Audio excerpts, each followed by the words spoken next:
Hey everybody, it's the Modern Native, Mrs. Native, and we spent our first night in our new house. I love it. I do. I'm obsessed.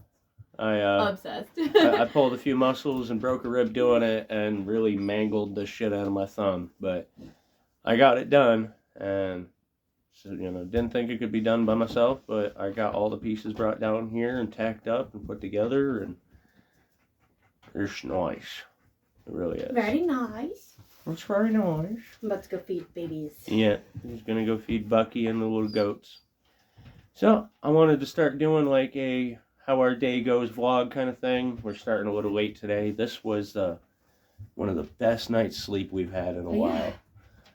And that was like a real deep sleep, like no deep sleep. I didn't have to worry about anybody running away or escaping or nothing because they were all inside with us. I think that's what it was. Yeah. It was just the comfort of being in a solid house, which we haven't had in a really long time. But yeah. My babies. My baby. Dogs love it. So stay tuned.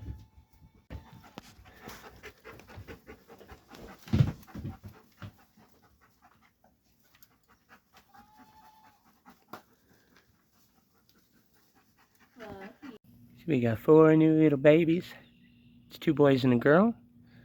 Raise them up a bit. Separate the boys and the girls and be able to breed them with what I got. And bam, even more bunnies. Bunnies. Look at how pretty. Look at those colors. They're so pretty.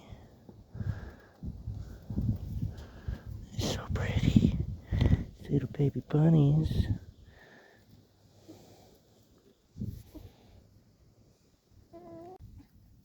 Then we have this pretty baby.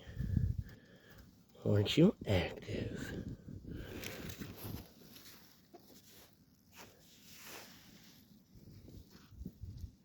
He's a pretty baby. I know I untucked him. I'm sorry. Oh, good mama.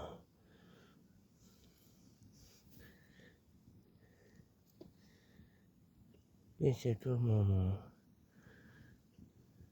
Look at how big those babies are getting. These good mamas. Yeah.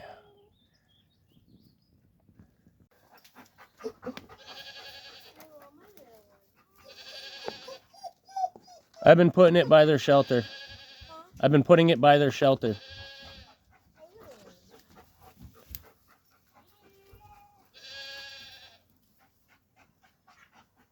Yeah, I gotta fix that wall.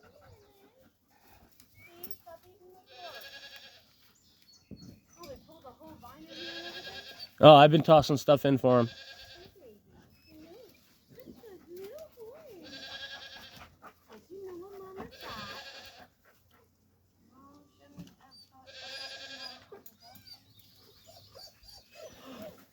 Now you know what I deal with.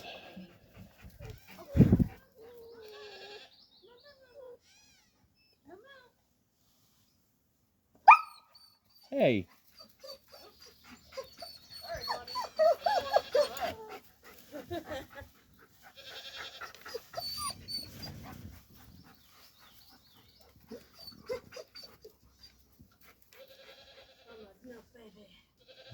Bucky boy. Hey.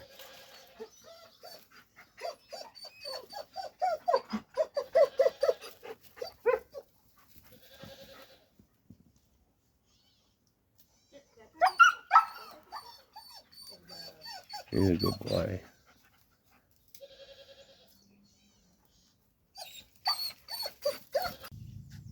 Babies are probably the best thing ever. Look at that.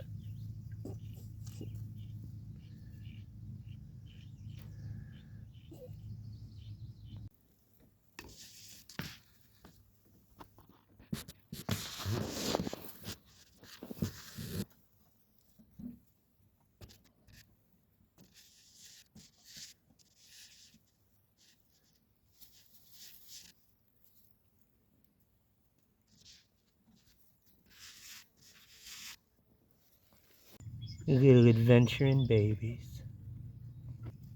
The big snuggly babies. So this is our temporary feed station right now because we don't have all the animals back there with us. And this is how I've been feeding the pigs. I want to show you guys my little trick here. So I take some of the pig feed, beet pulp, whole corn,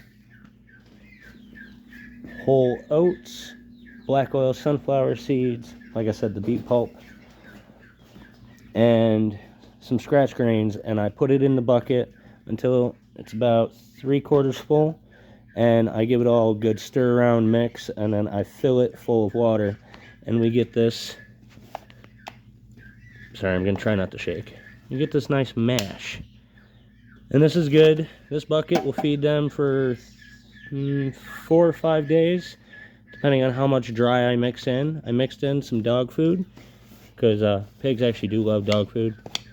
It's a trick I learned from my aunt. But yeah, once it's hydrated and everything else, this really expands.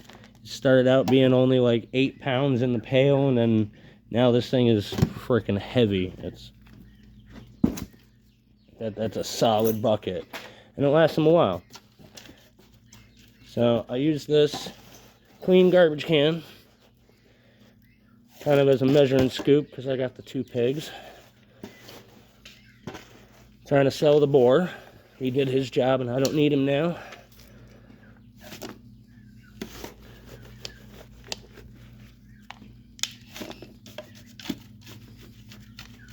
There we go.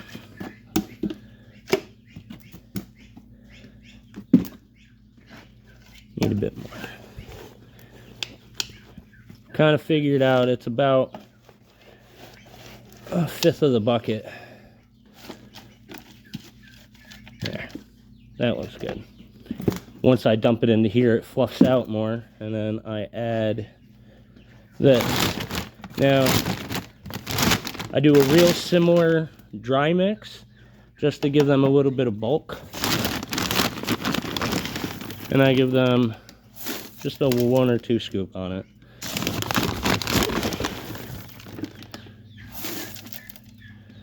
And that ends up being a nice, oh yeah, nice hefty meal for them. So I'm going to do the chicken's food, which is just, you know, crumble and all that. I don't do nothing fancy. But for the ducks and stuff, I have been sprouting fodder. This is a mixed tray of sprouts that I'm using. It's corn, black oil, sunflower seeds, whole oats, alfalfa, wheatgrass, a whole bunch of other stuff like that. And I leave it in here soaking in a tub of water and put plastic over it just to try to keep the stuff out of it. And I let that sprout. And then it becomes trays like this. Move these out here so they could stay damper on the ground and sprout better. They've been drying up too much where I had them, so. But I also have my sunflower sprouts. These I'm going to plant. These aren't going to be straight up food, but I needed to cover them because the birds kept throwing them into my kale and my spinach trays. And I'm trying to keep those separate. So, like I said, what I'll do for the ducks is I'll come here and I'll grab a mat of it, a little chunk. I'll break it into pieces and put it in their dish and mix in some scratch grains. And they really like it. It gives them the greens and everything else. And it's a really good way to stretch out grains and seeds and feed. So you don't have to harvest hay. You don't have to have a hay source, which still costs. You can get this stuff bulk cheap. I got the whole oats that were sprouting in the 1 tray at Tractor Supply for the 50-pound bag. I used whole corn from Tractor Supply, the black oil sunflower seed bird feeds, all less than 20 bucks per bag, and that lasts for a really long time. And if I let the sunflowers go to seed, they'll give me seed. So it's little tricks to be able to stretch out what you have. because the whole plan is to be self-sufficient. So what we're trying to do is get to the point where we're producing everything that we need, and we're able to still produce enough for ourselves and sell at farmers markets and stuff like that to be able to make a profit. So it's all about figuring out how to maximize your space. Like the berm around the pond, I wasn't going to plant in it, but I've been running behind and I needed more garden space, and it was already done, so I'm planting in the berm. So it's it was going to be just like corn and sunflowers and stuff like that, and on the back side to try to get some feed out of that side. And I'm trying to work out a deal with the farmer about haying that field, that section that's still there between us and the neighbor. And I just wasn't using the front of it, so I was going to landscape it. And I'm like, well, it's going to take forever for the grass to grow back properly. Giving it rooting and stuff like that to hold the berm together would just be a good idea. And I'm going to plant stuff that I don't have to dig up. I'm just going to cut and harvest. Then the grass can grow up around that, and the dead vegetation is going to add to the berm.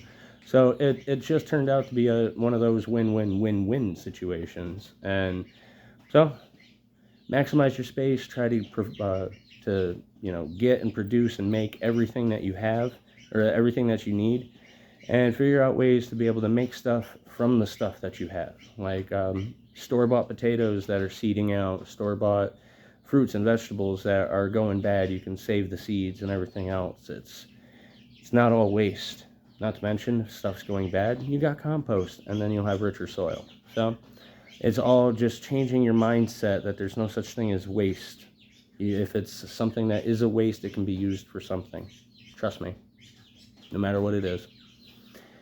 But I'm going to go and feed the pigs. I'm going to go feed the rabbits and stuff like that. I'm going to show you guys the stuff we got going on, and stay tuned.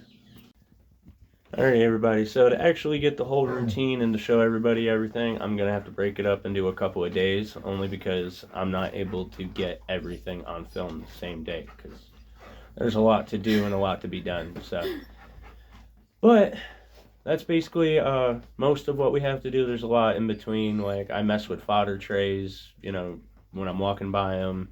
I plant stuff on the berm or in the garden when I'm walking by, and I try to get stuff set up whenever I can, or do whatever small things, as I'm walking through. So there's a lot that goes on other than what I got to show you, but yeah.